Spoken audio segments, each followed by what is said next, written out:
minuciosíssimo, no sentido de mostrar pra gente uma nova percepção da divindade.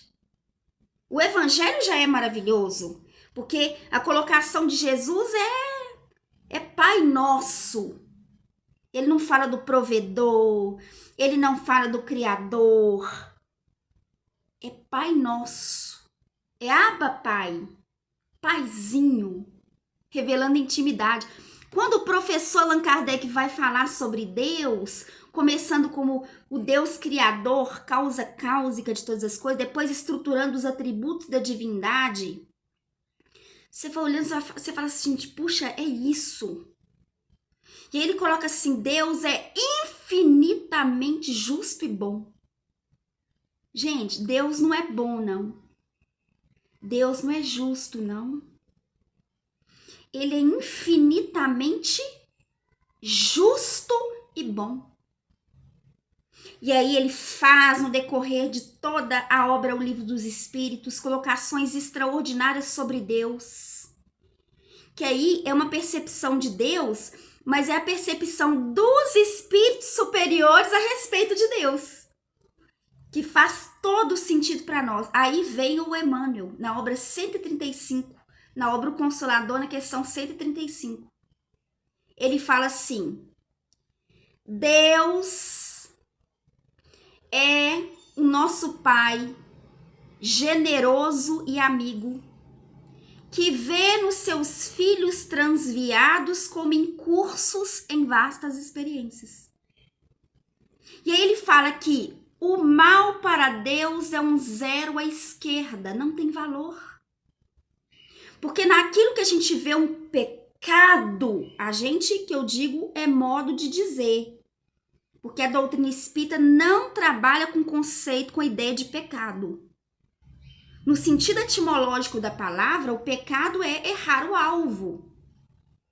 Mas como existe toda uma carga por trás da palavra pecado, os espíritos superiores, o professor Allan Kardec não adotou como um termo usual, doutrinário. Então ele vai falar pra gente sobre a fieira do mal, a fieira da ignorância, explicando que os espíritos são criados todos simples ignorantes, que vão percorrer toda a trajetória, que é a peregrinação da vida, é a escada de Jacó.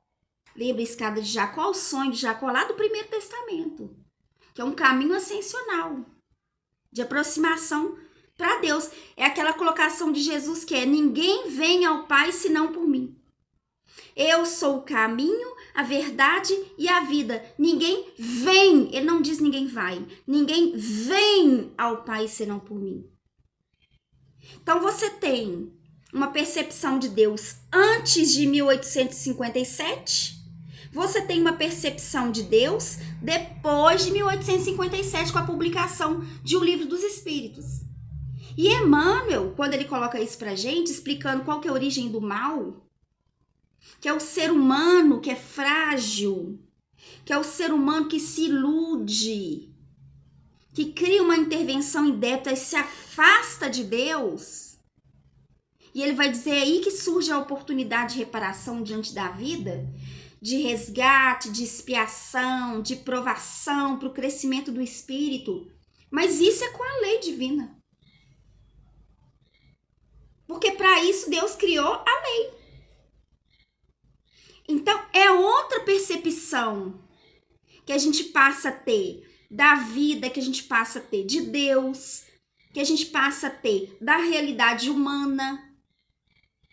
E aí surge uma fé partindo de uma compreensão profunda e não de uma dúvida, será? Mas Deus não é pai? Como que esse pai permite que uma criança já nasça com paralisia cerebral? Por que pessoas nascem doentes e outras saudáveis?